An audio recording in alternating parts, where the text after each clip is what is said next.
So I don't know who else to tell this to. I just came back from the grocery store with my wife, and our neighbors were inside, ransacking our house, and they killed my wife and son. I took off on foot. I was able to get my bug out bag, and my oldest son, but people are crazy. I mean, the electric's only been out for like a month. We went to the grocery store and people were fighting in the street over food. So I stopped running when I found a source of water. But I know we don't want to just drink straight from this water, so I'm going to show you a couple of ways we can get some fresh water. Just bear with me. So you never want to just drink straight from a stream.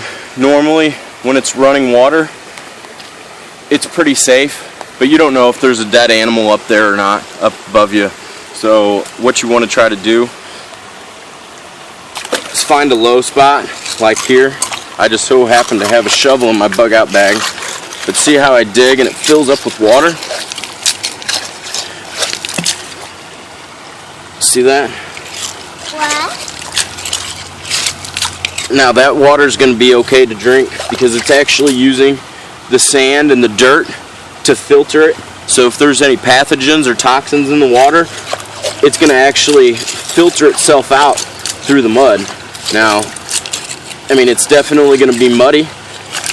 It might not taste great, but when you haven't drank for a couple days, like us, being on the run, it's going to sure taste good. So,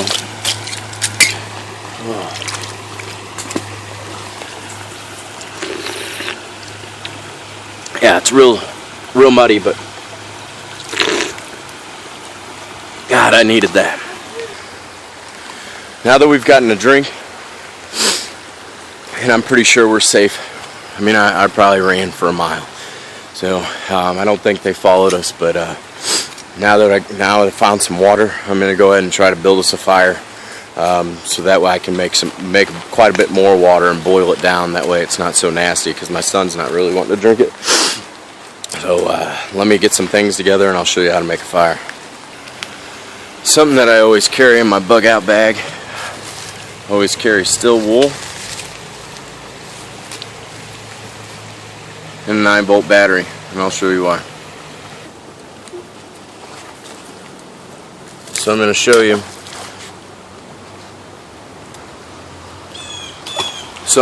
you. Why I always carry steel wool.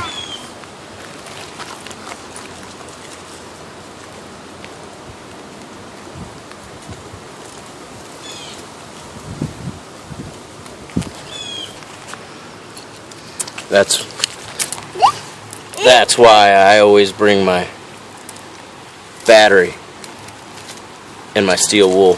Now that I've got a fire going, I better get off here so I can really feed it. But I just wanted to show you that you can do this without a lighter.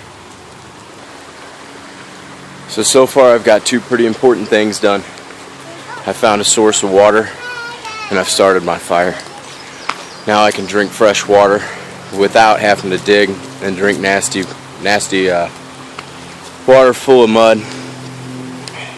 I can boil it and make sure it's fresh, and now I can start hunting because I have a way to cook my food.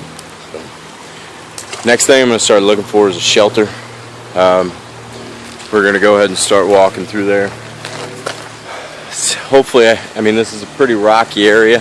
Hopefully I can find like a overhang or some kind of a cliff, something that we can make a natural shelter, because it's starting to get dark and I really don't want to try to build a shelter right now. I have a 2-year-old that still thinks this is a game. He's at the creek throwing rocks like nothing ever happened. I don't think he saw his mom and brother getting shot, but I sure the hell did, and it's eating me up inside. But I've got to toughen up. I've got to do this for me and him. We've got to survive. Almost forgot. I have one other important thing that I never leave home without. I kind of suggest anybody that goes out in the woods gets this as well. Edible Wild Plant Book. It's got clear, I don't know if I can get this here. Sorry, I know the video is going to be kind of terrible, but I just want to document this so in case my son gets older, he can watch this video and kind of do it himself, you know. If for some reason I can't make it and he can survive, I want to show him, you know, everything that I knew. So it has clear pictures of what you can and can't eat, kind of how to prepare it. I think that this book is definitely a must for anybody who goes into the woods. So while we're walking, trying to find shelter, I'm going to keep an eye out for any kind of vegetation that we can eat. It is just so happens to be morel season, which is a white mushroom that kind of looks like a pointy tree. So if we can find any of those, we can definitely cook those up now that we have our fire going, and that would be a good source of food that we know is out right now. So I'm going to keep my eyes out for that while we're looking for shelter. We'll tune you back in once we find a shelter.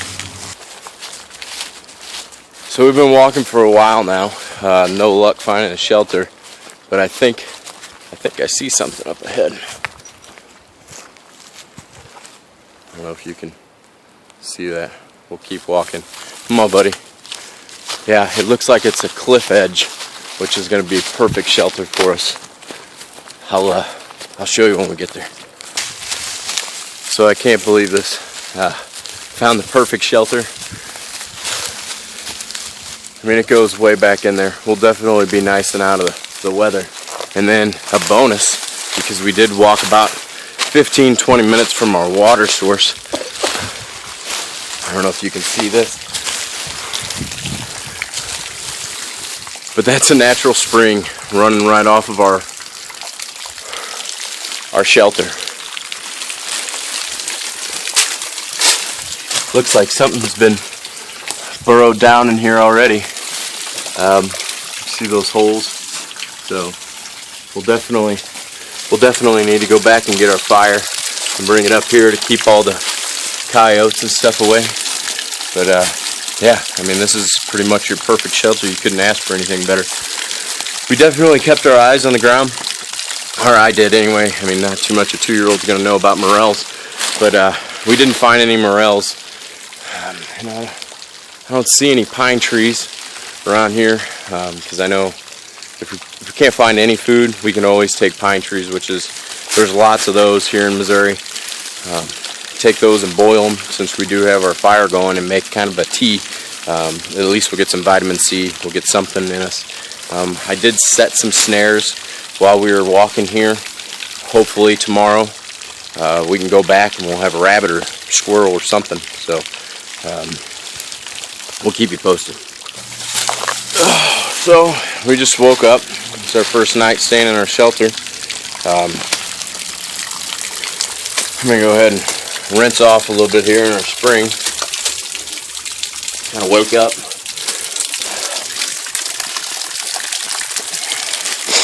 Feels good. Oh man, it's been a rough couple of days. I'm glad that my son's here with me, Augustus. I guess we're gonna go check on our snares, see if we can't get us something to eat. So nothing at our snares. That's a bummer. I'm gonna have to start going looking for plants. Don't want to bore you with all of that. Just make sure that you don't eat anything that you don't know for a fact isn't poisonous. There's lots of things out here that look similar, and all it takes is eating the wrong thing or too much of it. You definitely don't want to come out here, and if we found 20 pounds of morels, we don't want to eat 20 pounds of morels. You want to eat a handful of them, or a couple of them, wait 20 minutes, eat a couple more. You get sick in a survival situation, you're going to die. Speaking of dying, my camera's about to die, so I'm going to have to get off here. But I hope this was knowledgeable enough for you. Hopefully, you don't ever end up in a survival situation.